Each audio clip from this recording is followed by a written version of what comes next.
Assalamualaikum warahmatullahi wabarakatuh, para pemirsa dan teman-teman sekalian. Jumpa lagi dengan saya di channel Peradaban Indonesia.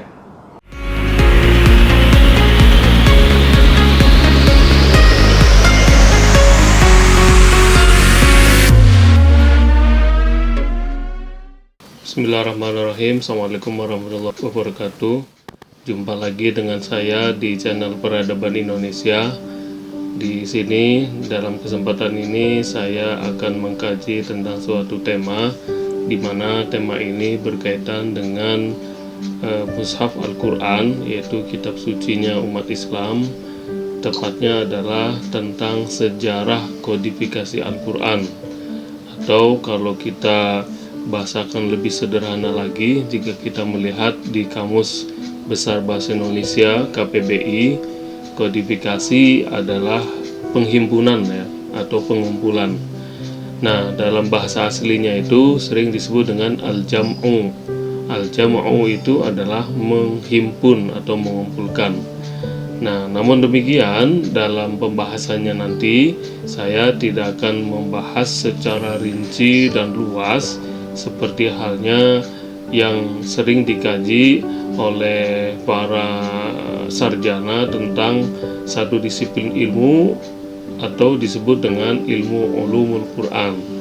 Tetapi saya akan batasi kaitannya dengan sejarah kodifikasi Al-Quran atau sejarah penghimpunan Al-Quran pada masa zaman Rasul, kemudian dilanjutkan pada zaman Khulafaur Rasyidin, kemudian pada zaman-zaman berikutnya. Namun sebelum saya lebih jauh membahas tentang tema sejarah kodifikasi Al-Quran, saya akan sedikit mengaitkan dengan peradaban Indonesia seperti yang sesuai dengan visi channel ini, seperti yang pernah juga dilakukan oleh seorang tokoh pahlawan nasional kita, R.A. Kartini, yang baru saja kemarin baru diperingati ya tanggal 21 April. Nah, kenapa saya kaitkan dengan seorang figur tokoh emansipasi wanita R.A. Kartini? Karena memang pada zamannya ternyata beliau ini juga memiliki kepedulian yang tinggi. Beliau ini memiliki konsen yang serius bagaimana warga Bumi Putra, yang ia sering sebut dengan bahasanya yang khas, yaitu warga Bumi Putra, untuk menyebut warga Indonesia, yaitu bagaimana warga Indonesia yang mayoritas Muslim itu mampu memahami apa-apa yang ada dalam kitab sucinya, yaitu Al-Quran. Kita ketahui pada zaman hidupnya, pada masa hidupnya, Al-Quran itu sangat terbatas sekali terjemahannya dibanding dengan zaman sekarang. Nah, pada zaman itu ia beberapa kali menanyakan kepada guru ngajinya. Kenapa? Karena seorang Kartini itu ingin mengetahui apa saja sih kandungan dari kitab suci Al-Quran. Ternyata yang didapat adalah ia hanya dimarahi oleh guru ngajinya. Lalu kemudian karena beberapa kali terjadi seperti itu, ia memberanikan diri untuk berkunjung ke salah seorang ulama ya, ulama yang cukup disegani pada zaman itu, yaitu Mbah Soleh Darat atau Kiai Soleh Darat. Kiai Soleh Darat itu bermukim di daerah Semarang ya, yang sekarang itu berada di Jawa Tengah. R.A. Kartini itu mendatangi dan mengaji ya, mengaji kepada beliau. Tetapi yang lebih berkenan dalam kajian ini, saya ingin sedikit mengutip tentang rasa keresahan, kekesalan, kegundahan yang dirasakan oleh R.A. Kartini, seperti halnya juga yang dirasakan oleh kaum Bumi Putra secara umum. Yaitu apa? Umat Islam yang jumlahnya mayoritas dan sangat besar sekali dibanding dengan penduduk-penduduk negara lain, itu tidak sampai memahami apa sih isi kandungan dari Al-Quran itu sendiri. Nah, maka pada saat itu beliau menyampaikan keluh kesahnya, keresahannya kepada Mbah Soleh Darat atau Kiai Soleh Darat. Agar apa? Agar warga Bumi Putra itu tahu persis isi kandungan Al-Quran, tahu persis bagaimana cara mengambil nilai-nilai, ajaran-ajaran, kaidah-kaidah, kemudian aturan-aturan, berbagai macam ilmu, berbagai macam hal yang sangat berharga, mutiara-mutiara. Dia membahasakannya itu dengan mutiara-mutiara yang terkandung dalam kitab suci Al-Quran. Umat Islam itu hampir nyaris tidak tahu, dia tidak mengerti. Nah, dia mengulangi lagi bahwasanya apa yang selama ini era Kartini dapatkan adalah setiap kali belajar Al-Quran, dia hanya belajar, mengeja, dan belajar membacanya saja. Nah, ini memang sangat ironis sekali ya. Dengan usia yang sangat belia, era Kartini ini memiliki satu pemikiran yang jauh ke depan. Nah, dan ini akan terbukti nanti dalam beberapa tulisannya yang ia kirim kepada Tuan Abendanon di Belanda pada zaman itu, sebagai salah seorang tokoh Belanda pada masa itu sangat berpengaruh di negeri Belanda. Salah satunya adalah itu. Nah, di antara tulisan-tulisannya yang kemudian menjadi pokok pikirannya, kita sering mengenalnya atau kita sering mendengarnya dengan sebutan habis gelap terbitlah terang. Nah, ungkapan ini, habis gelap terbitlah terang, ternyata menurut banyak kalangan itu terinspirasi dari ungkapan Mbah Soleh Darat atau ulama-ulama Islam yang ada di tanah Jawa pada saat itu, yaitu diambil dari ungkapan minaz zulumati ilan nur. Nah, ini kalau Anda atau siapapun yang sempat pernah belajar kajian-kajian Islam yang cukup mendalam, pastinya tahu ya ungkapan minaz zulumati ilan nur, ya habis gelap terbitlah terang. Kurang lebih itu terjemahan dari seorang era Kartini. Lalu kemudian tercatat dalam sejarah di kemudian harinya Kiai Soleh Darat itu menerjemahkan naskah-naskah Al-Quran itu ke dalam bahasa Pegon atau huruf Pegon. Nah, ini untuk Anda semua yang mungkin hidup di zaman sekarang ini, zaman milenial, saya tidak yakin kalau Anda itu tahu ya dan paham tentang apa itu huruf Pegon atau bahasa Pegon. Tetapi kalau Anda atau orang tua Anda yang ya kurang lebih umurnya sekarang 60 tahun, 70 tahun, sedikit banyaknya akan paham, yaitu apa? Bahasa yang bertuliskan aksara Arab tetapi bunyinya adalah bunyi bahasa Melayu atau bahasa Jawa. Nah, ini digunakan pada zaman itu ternyata untuk menjadikan trik ya, atau cara, atau bahkan mungkin dengan bahasa vulgarnya adalah untuk mengelabuhi penguasa Belanda pada saat itu yang memang melarang diterjemahkannya naskah Al-Quran ke dalam bahasa Bumi Putra seperti bahasa Melayu atau bahasa Jawa dan bahasa-bahasa daerah lainnya. Nah, ini sebagai prolog ya, sebelum nanti saya akan membahas tentang sejarah kodifikasi Al-Quran pada zaman Rasul dan zaman-zaman berikutnya. Baik, saya lanjutkan dalam tema ini tentang sejarah kodifikasi Al-Quran. Tentunya di awal-awal masa kenabian itu memiliki setidaknya dua metode. Yang pertama adalah metode penghafalan di otak kepala para sahabat, di jiwa para sahabat Nabi, dan yang kedua adalah mencatatnya. Mencatat itu bisa dalam bentuk di pelepah kurma atau di pelepah kayu pepohonan yang ada pada saat itu, maupun juga di atas bebatuan. Kemudian juga bisa juga ditulis di beberapa jenis kulit binatang dan lain sebagainya. Nah, dari dua metode ini yang menonjol pada zaman itu adalah menghafal ya, karena memang daya hafal masyarakat Arab itu memiliki nilai keistimewaan yang mungkin agak sulit ya dicari di masyarakat dunia pada saat itu. Namun ini juga cukup beralasan kenapa masyarakat Arab itu memiliki kecenderungan untuk menghafal berbagai macam hal. Salah satunya adalah karena memang latar belakang manusia masyarakat Arab pada saat itu yang rata-rata adalah ummi. Ummi itu artinya tidak membaca dan tidak menulis. Nah, mereka itu memiliki daya hafal yang cukup tinggi, bahkan sangat tinggi. Dan ini juga dilatar belakangi dengan kultur budaya mereka yang memang senang atau rajin berpantun, bersajak, berpuisi, dan sejenisnya ya. Sehingga dapat dikatakan dunia sastra buat mereka pada saat itu cukup maju. Atau dengan kata lain, kesusastraan pada zaman sebelum kenabian atau sering disebut dengan zaman jahiliyah itu sudah memiliki sejarahnya. Mereka sudah memiliki momentumnya.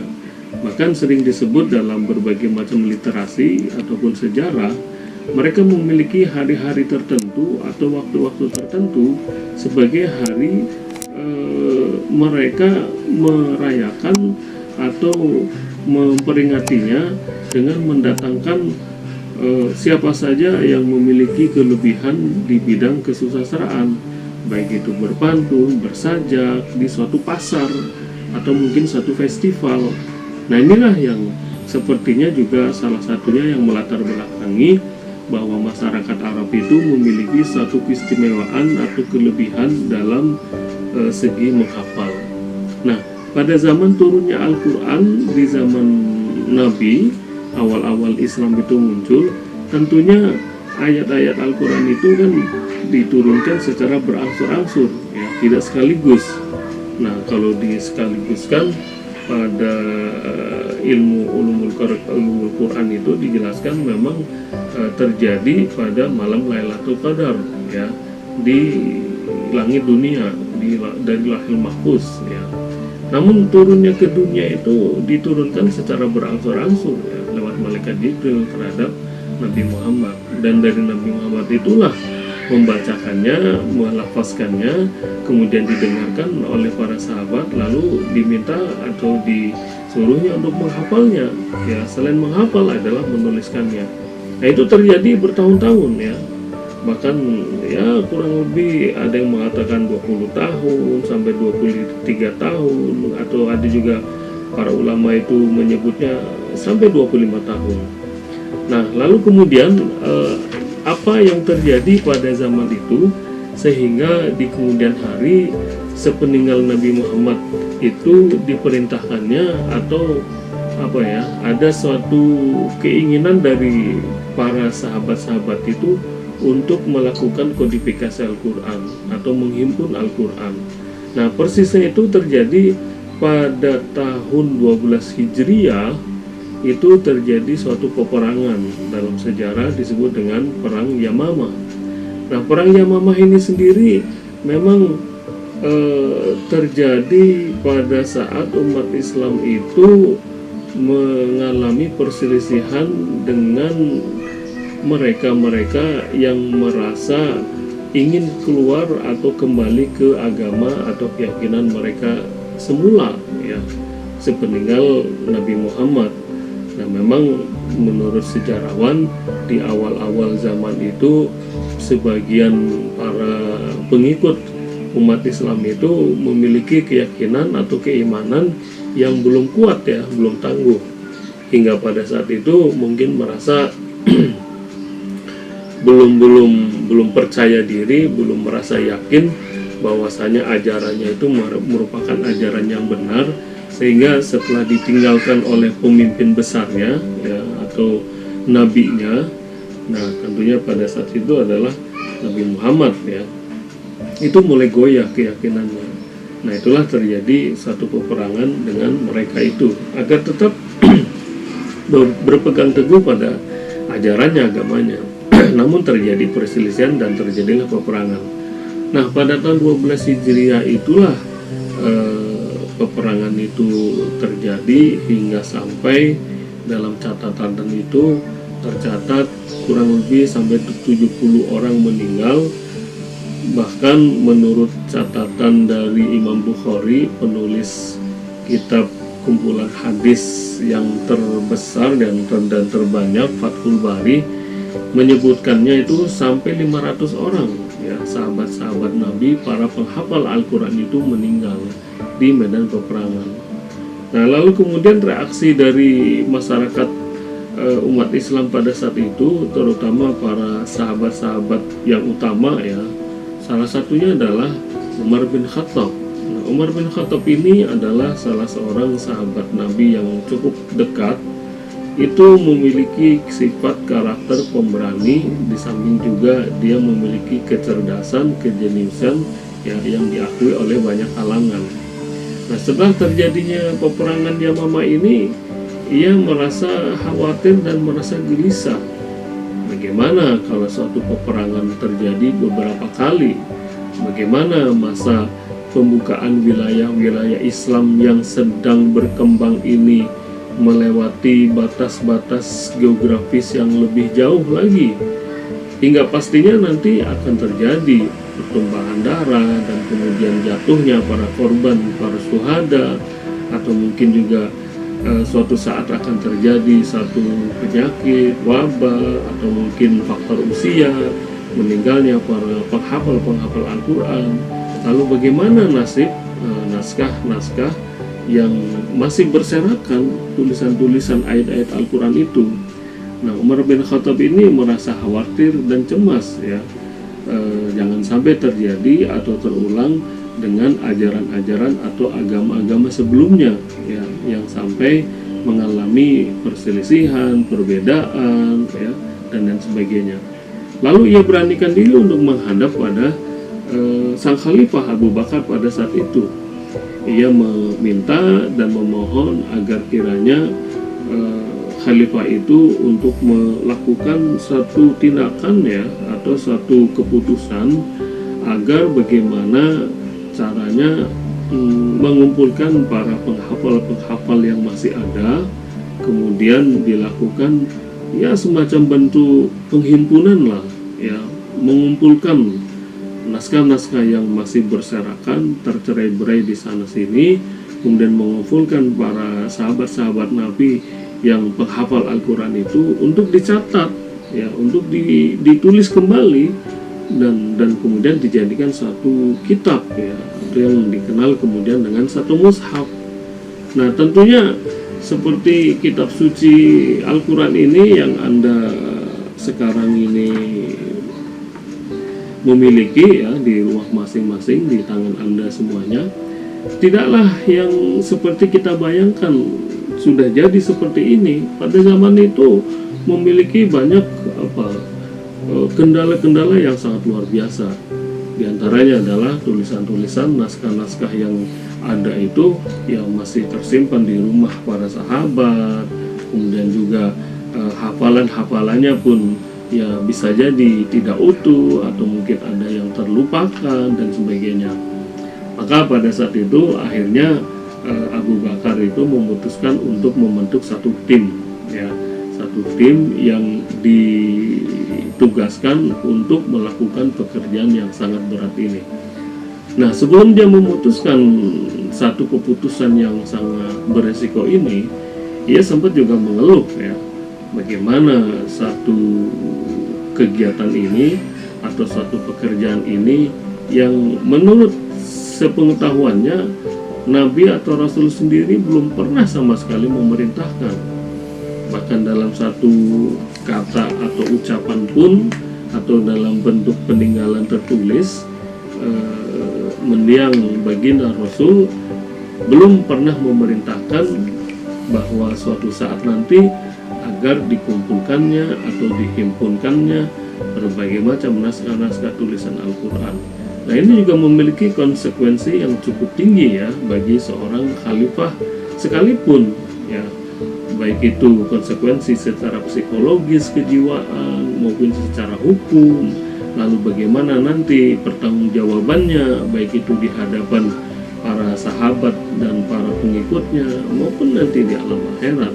Nah, ini yang cukup memberatkan bagi seorang Khalifah Abu Bakar As-Siddiq ya. Tetapi ia putuskan untuk melakukannya. Karena apa? Pertimbangannya adalah di sisi lain cepat atau lambat, dan mau tidak mau, suka atau tidak suka, ini harus dilakukan karena konsekuensinya sangat tinggi. Seperti yang pernah diterangkan oleh Umar bin Khattab, di masa depan umat Islam itu akan melakukan pembukaan wilayah-wilayah yang jauh melebihi dari wilayah Jazirah Arab. Dan memang terbukti wilayah itu hingga menjangkau seluruh wilayah Arab pada saat itu, kemudian sampai menyeberang ke Afrika Utara, ke Afrika Tengah, kemudian ke wilayah Persia, bahkan masuk ke wilayah Romawi, ya, Bizantium, yaitu wilayah Eropa bagian selatan dan selanjutnya, bahkan sampai ke wilayah Asia. Nah, ini kan sangat berisiko tinggi. Bagaimana sebuah kitab suci, ya, mushaf, yang belum terjamin keutuhannya.